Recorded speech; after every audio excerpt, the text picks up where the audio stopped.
Hi, welcome back to our channel. இன்னைக்கு நம்ம பார்க்க போகிறது டாடா ஏஸ் ப்ரோ தான் பார்க்க போகிறோம். இது கூட எல்லாமே முடிஞ்சாச்சு. வண்டி ஒரு பக்கான வண்டி தான். என்ஜினை பொறுத்தவரை 2 சிலிண்டர் என்ஜின் கொடுத்துருக்காங்க. 694 சிசியில் கொடுத்துருக்காங்க. நல்ல பவர்ஃபுல் என்ஜின் தான். முக்கியமாக வந்து இந்தியன் ரோட்ஸுக்கு ஏற்ற மாதிரியே ஸ்டைலிஷாகவும் அதே நேரம் உறுதியான வண்டியாகவும் தயாரிச்சிருக்காங்க. பவரை பொறுத்தவரை 25.6 ஹார்ஸ் பவர் கொடுத்துருக்காங்க. அடுத்தது முக்கியமான விஷயம் என்ன சொல்லியாச்சுன்னா, பவருக்கு ஏற்ற மாதிரி நல்ல டார்க்கும் கொடுத்துருக்காங்க. இந்த வண்டியை பொறுத்தவரை நமக்கு வந்து நல்ல டார்க் இருக்குது. முக்கியமாக வந்து இந்த வண்டியோட ஸ்பேசியஸான ஒரு கேபின் எல்லாமே கொடுத்துருக்காங்க.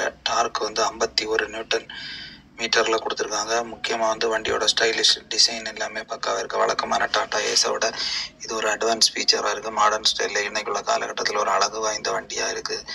லென்த்துன்னு பார்த்துட்டோன்னா 3560 mm கொடுத்துருக்காங்க. நல்ல வீல் பேஸ் இருக்குது. வண்டியோட பர்ஃபார்மன்ஸும் பக்காவாக இருக்குது. லெந்தை பொறுத்தவரை ரொம்ப இந்த செக்மெண்ட்டுக்கு ஏற்ற மாதிரி உள்ள லெந்து தான் கொடுத்துருக்காங்க. முக்கியமாக டாடா ஏஸோட ஸ்டைலிஷ் இதில் வந்துடுது.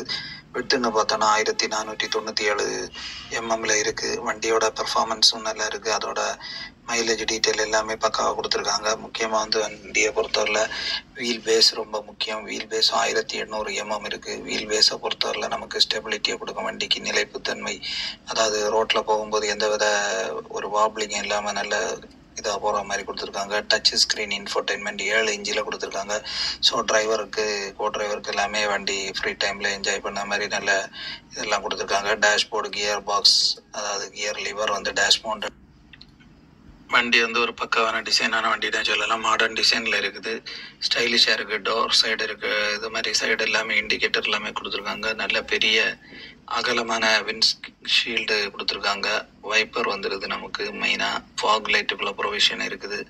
மற்றபடி பார்த்தோம்னா ஃபாக் லேம்பு வர மாதிரி டாப் வேரியண்ட்ல எல்லாம் கொடுத்துருக்காங்க. க்ரோஸ் வெயிட்னு பார்த்தோம்னா 1535 kgயில் கொடுத்துருக்காங்க. அதுக்கேற்ற மாதிரியே பக்காவான பேலோடு கெப்பாசிட்டியும் கொடுத்துருக்காங்க. பேலோட பொறுத்தவரை நமக்கு 750 kg அதே மாதிரி கொடுத்துருக்காங்க. மற்றபடி பார்த்தோன்னா வண்டியில் இன்டீரியர் கேபின் எல்லாமே பக்காவாக இருக்குது. நல்ல காற்றோட்டமான இதை தான் கொடுத்துருக்காங்க. நல்ல பில்ட் குவாலிட்டியும் பக்காவாக இருக்குது. ஃப்ரண்ட்டு பொறுத்தவரை மெக்பர்சன் ஸ்ட்ரட் டைப் சஸ்பென்ஷன் கொடுத்துருக்காங்க. ஸோ அது வந்து டாடா ஏஸில் இருக்கக்கூடிய ஸ்டைலிஷான ஒரு இது தான். அது மட்டும் இல்லை நல்ல பலமான ஒரு இதுன்னு சொல்லலாம். நமக்கு முக்கியமான விஷயம் என்ன சொல்லியாச்சுன்னா, லோடு ஏற்றும் போது அந்த பாதிப்பும் இல்லாமல் இருக்கணும். அதுக்கேற்ற மாதிரி தான் இந்த சஸ்பென்ஷன் எல்லாமே பக்காவாக டிசைன் பண்ணியிருக்காங்க. ரியரை பொறுத்தவரை அதாவது பின்பக்கத்தில் செமி ட்ரைலிங் ஆமாம் கொடுத்துருக்காங்க. ஸோ அதுவுமே நமக்கு ஏற்ற மாதிரி தான் இருக்குது. ஸோ நல்ல லோடு ஏற்ற மாதிரி தாங்கும் திறனோட தான் இருக்குது. இந்த தொட்டி பார்த்தோன்னா லோடு ஏற்ற தொட்டியை பொறுத்தவரை நல்ல அகலமாகவும் நல்ல உயரமாகவும் விட்டு எல்லாமே கொடுத்துருக்காங்க. ஸோ அதுவுமே பக்காவாக இருக்குது.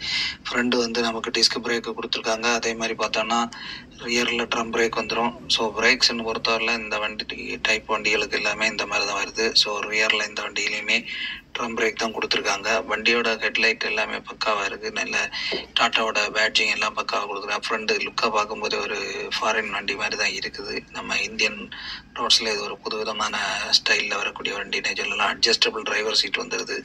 முக்கியமாக இதில் நிறைய மாடர்ன் ஃபீச்சர்ஸ் எல்லாமே ஆட் பண்ணியிருக்காங்க. இந்த வண்டியை பொறுத்தவரை மற்ற இது வரைக்கும் இருந்த வண்டியை விடவும் இதில் நிறைய அட்வான்ஸ் ஃபீச்சர்ஸ் இருக்குது. டிரைவர் இன்ஃபர்மேஷன் டிஸ்பிளே இருக்குது. இதில் வந்து நமக்கு டயரில் எவ்வளோ ஏர் இருக்குது, ஃபியூவல் எவ்வளோ இருக்குது, எந்த கியரில் வண்டி போயிட்டுருக்கு, இந்த மாதிரி விஷயங்கள் எல்லாமே டிரைவருக்கு தகவலாட்டே கிடச்சிரும். அதில் எல்லாமே டிஸ்பிளேயில் தெரியும். பொல்யூஷன் எவ்வளோ இருக்குது எல்லாமே நமக்கு தெரியும்.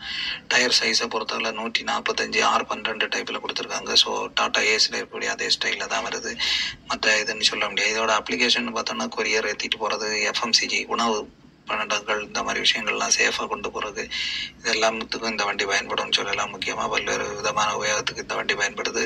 ஹாலஜன் ஹெட்லைட் கொடுத்துருக்காங்க. ஸோ நைட் டைமில் நல்ல பவர்ஃபுல்லாக இருக்கும். அந்த மாதிரி எந்த ரோடுனாலுமே நமக்கு இந்த லைட் இருக்கனால ரொம்ப ஈஸியாக கடந்து போகிறதுக்குள்ள எல்லாமே இருக்கும். சைடுலேயுமே இண்டிகேட்டர் கொடுத்துருக்காங்க. அதே மாதிரி ஸ்டெப்னி வீல் எல்லாமே ப்ரொவைட் பண்ணியிருக்காங்க தனியாக வண்டியில்.